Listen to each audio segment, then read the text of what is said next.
너희 중에 지혜와 총명이 있는 자가 누구냐? 그는 선행으로 말미암아 지혜의 온유함으로 그 행함을 보일지니라. 그러나 너희 마음속에 독한 시기와 다툼이 있으면 자랑하지 말라. 진리를 거슬러 거짓말하지 말라. 이러한 지혜는 위로부터 내려온 것이 아니요 땅 위의 것이요 정육의 것이요 귀신의 것이니, 시기와 다툼이 있는 곳에는 혼란과 모든 악한 일이 있습니다. 오직 위로부터 난 지혜는 첫째 성결하고, 다음에 화평하고 관용하고 양순하며, 긍휼과 선한 열매가 가득하고 편견과 거짓이 없나니, 화평하게 하는 자들은 화평으로 심어 의의 열매를 거두느니라. 할렐루야. 네, 이른 새벽 우리 주님 전에 오신 믿음의 성도님들 환영하고 축복합니다. 자, 오늘 야고보서 3장 13절에서 18절의 말씀은 1절에서 12절에는 말에 대해서 그 교훈을 우리에게 가르쳐 주고 있고, 그리고 오늘 본문의 말씀은 진짜 지혜가 무엇인지에 대해서 말씀해 주고 있는 것입니다. 오늘 말씀은 땅의 지혜가 있고 위로부터 오는 지혜가 있다라는 것을 대비시키면서 우리에게 성숙한 신앙인, 그리스도인이 어떤 실천을 해야 하는지에 대해서 오늘 말씀하고 있는 겁니다. 자, 13절의 말씀을 살펴보면 너희 중에 지혜와 총명이 있는 자가 누구냐? 그는 선행으로 말미암아 지혜의 온유함으로 그 행함을 보일지니라 라고 말씀을 하죠. 여러분이 13절의 말씀을 보면 야고보서는 지혜에 대해서 설명하지 않습니다. 증명하라고 말씀합니다.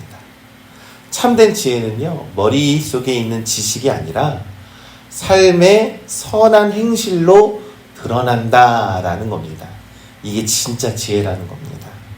이 야고보는 온유함으로 난 지혜, 이게 헬라어로는요, 이 절제하여 타인을 살리는 태도라는 뜻인데, 지혜는 큰 소리, 자랑으로 증명되는 것이 아니다라는 겁니다. 낮아짐과 섬김으로 확인이 된다라는 것이지요. 그래서 교훈은 분명합니다. 지혜는요, 말로 설명하는 것이 아닙니다. 관계 안에서 온유로 우리의 삶에서 드러나야 한다라는 것이죠. 그래서 우리의 가정이나 우리의 직장이나 우리의 교회에서 오늘 우리는 지혜를 발휘해야 한다. 우리의 삶 속에서 온유함으로 나타나야 한다라는 것입니다. 그것이 바로 지혜의 증거라는 것입니다. 그러면서 14절에 그러나 너희 마음속에 독한 시기와 다툼이 있으면 자랑하지 말아라. 진리를 거슬러 거짓말하지 말라라는 것입니다. 이 겉으로는 우리가 선한 행위를 하고 있지만 또한 마음속에 독한 시기와 다툼이 있으면서 그러한 선한 행위로 자랑하지 말아라 라고 말씀하고 있는 것이죠. 그것은 바로 지혜를 파괴하는 행위입니다. 이 독한 시기, 다툼이 자리 잡으면 우리는 금세 자기의 의로 나타나기 마련이지요. 시기와 경쟁심은 이 영적인 능력의 결핍이 아니라 어떤 우리의 영적인 불안함을 나타내게 되는 것입니다. 그래서 내 안에 그리스도 안에서 충분하다라는 복음이 가득해야 하는데, 그것이 점점 희미해져 가면 우리는 자꾸 시기와 다툼이 우리 마음속에 생기게 된다는 것이죠. 그래서 여러분, 우리의 마음속에는 복음을 충분하게 가득 채워야 한다는 겁니다. 그래서 복음이 우리 안에 가득할 때 시기와 다툼은 우리 안에 밀려 들어오지 않는다라는 것이죠. 그러면서 15절에 말씀하기를 이러한 지혜는 위에서부터 내려온 것이 아니요 땅 위의 것이요 정욕의 것이요 귀신의 것이니. 자, 시기와 다툼과 같은 것은 땅의 것이라고 말씀하는 거예요. 땅의 것은 무엇입니까? 정욕적인 것입니다. 정욕적인 것은 자기중심적이고 자기생각적이고 자기 판단의 것이라는 거예요. 땅의 것은 무엇입니까? 세속적인 것이고 계산적인 것이라는 겁니다. 귀신의 것이라는 겁니다. 이것은 바로 도덕적인 비난이 아니라 영적인 문제라는 것이죠.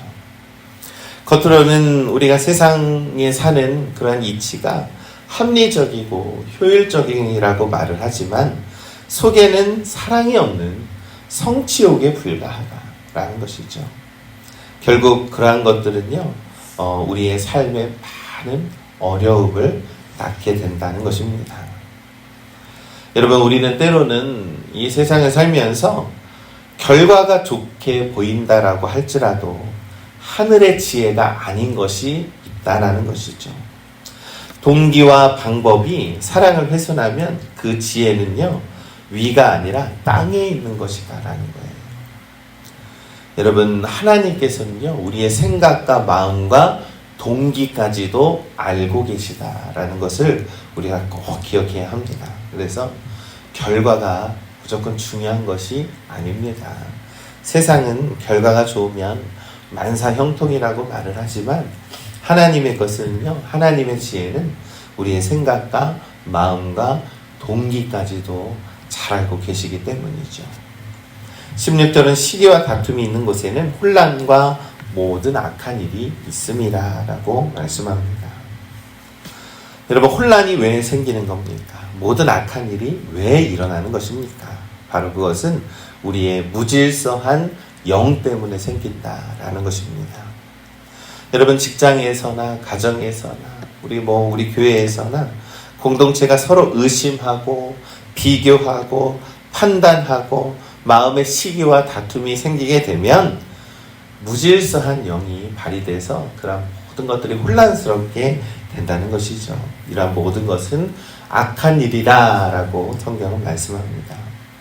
그래서 지혜는 열매로 평가해야 되는 겁니다. 우리가 평안과 신뢰가 자라지 않으면 우리는 뭔가 근본을 잘못 붙들고 있다라는 거예요. 그래서 우리의 직장 속에 뭔가 문제가 있다면 영적으로 다시 한번 평가해보고 지혜의 열매가 뭐가 나타나고 있는가를 판단해 보라는 겁니다. 그러면서 17절에 오직 위로부터 난 지혜는 첫째 성결하고 다음에 화평하고 관용하고 양순하며 긍휼과 선한 열매가 가득하고 편견과 거짓이 없나니라고 말씀합니다. 하늘에서부터 내려오는 지혜에 대해서 설명을 합니다. 성결입니다. 성결이라는 것은 보이지 않는 곳에서 하나님 앞에 투명한 마음을 의미하는 거예요. 우리가 하나님 보시기에 그러나 우리가 보이지 않는 곳에서도 하나님 앞에서 선 것처럼 투명한 마음, 이런 것이 성결, 바로 순수라는 것입니다. 그리고 화평이라는 것이 있습니다. 화평은요, 갈등 회피가 아닙니다. 우리가 갈등이 있으면 그냥 뒤로 미루고 우리가 그냥 갈등을 회피하는 그러한 습관이 있지만 샬롬, 화평이라는 것은요, 적극적으로 추구하는 겁니다. 상처를 잊고 상처를 우리가 이어주고 신뢰를 세우는 실천이라는 거예요. 그러니 우리 안에서 어떠한 관계적인 어려움이 있다면 먼저 다가가서 손 내미는 것, 사실 그것이 진짜 화평의 참 의미라는 것입니다. 그리고 관용과 양순이 있습니다. 관용은요, 합리적인 너그러움이라는 뜻입니다. 그리고 양순이라는 것은요, 듣는 귀라는 뜻이에요. 여러분, 우리가요, 너그러움으로 관용함을 갖춰야 합니다. 예수님을 믿는 사람들은요, 너그러워야 됩니다. 넉넉한 마음을 품어야 합니다. 그리고 양순이라는 것은 무엇입니까? 우리가 누군가를, 세상 사람들은요, 사람들을 막 설득하려고 하거든요. 이것이 양순이 아닙니다. 듣는 귀라는 뜻이에요. 듣는 귀는요, 그 사람의 말을 충분히 경청해주고 마음을 헤아려 주는 것입니다. 이러한 것이 하늘에서부터 내리는 지혜라는 것이죠. 또한 긍휼과 선한 열매의 충만이라는 것이 있습니다. 우리가 그것이 바로 예수님께서 그러한 질서와 교리가 있지만 그것을 사랑으로 나타내고 있는지에 대해서 우리가 확인해 봐야 하는 것이죠. 그리고 편견이 없음, 거짓 없음, 그것입니다. 이것은요, 편견이 없다라는 것은요, 사람을 함부로 판단하는 것이 아닙니다. 그리고 또 우리는 세상을 살면서 사람을 내 사람, 그리고 너 사람, 이렇게 가르는데, 우리가 거짓 없음은 사람을 판단하고 사람을 이렇게 가르는 것이 아니라 우리가 온전히 품을 수 있는 넉넉한 마음이라는 것을 우리가 꼭 기억해야 합니다. 여러분, 교훈은 간단합니다. 하늘에서부터 내리는 지혜는 참 좋은 것이라는 것이죠. 여러분, 그 좋은 것을요, 우리는 스스로도 잘 알고 있습니다. 그것을 행할 수 있는 것도 하나님이 주시는 능력인 줄 믿습니다. 그것을 발휘하는 것이 바로 그리스도인인 줄을 우리가 믿습니다. 그래서 우리가 하늘에서 주시는 참된 지혜로 관용의 문을 열어서 긍휼의 열매를 맺으시기를 간절히 소망합니다. 그러면서 18절에 이렇게 말씀합니다. 화평하게 하는 자들은 화평으로 심어 의의 열매를 거두느니라 라는 겁니다. 여러분, 우리가요, 방법도 화평이 되어야 되는 거예요. 일하는 태도도 화평이 되어야 합니다. 여러분, 이 화평이라는 것, 참 평화를 만드는 것은요, 굉장히 중요한 신앙인의 태도인 줄 믿습니다. 여러분, 우리가 심리치료 가운데 있어서도요, 이 평화를 이루는 사람이 굉장히 높은 수준의 점수를 받거든요. 그러니까 우리는 가정과 우리는 또 직장과 교회 안에서 정말로 평화를 이루는 사람인지에 대해서 한번 묵상해 보시기를 간절히 소망합니다. 화평을 이루는 자들은 양보합니다. 화평을 이루는 자들은 넉넉합니다. 마음이 넉넉해서 사람들을 많이 품어줍니다. 화평을 이루는 자들은 판단하지 않습니다. 귀로 듣고 양순합니다. 정말로 우리가 우리의 가정에서 화평을 이루는 사람인지, 우리가 말이 앞서는 것이 아니라 오늘 야고보서 3장 앞절에서는 말에 대해서 교훈하고 있거든요. 그런데 말이 아닙니다. 우리는 말하기를 더디하고 듣기를 더 중요하게 여겨야 된다는 거예요. 그리고 하늘에서부터 내리는 지혜는 화평을 이루는 자임을 우리가 꼭 기억해야 합니다. 여러분, 우리가 내뱉는 것이 중요한 것이 아닙니다. 우리가 열심히 품어주고 우리가 열심히 우리의 주 예수 그리스도의 사랑과 성령의 능력으로 하늘에서부터 나는 지혜를 우리가 발휘하는 삶을 살아가시기를 간절히 소망합니다. 오늘날 우리에게 주어진 삶의 자리가 있습니다. 가정이 있고 직장이 있고 교회가 있습니다.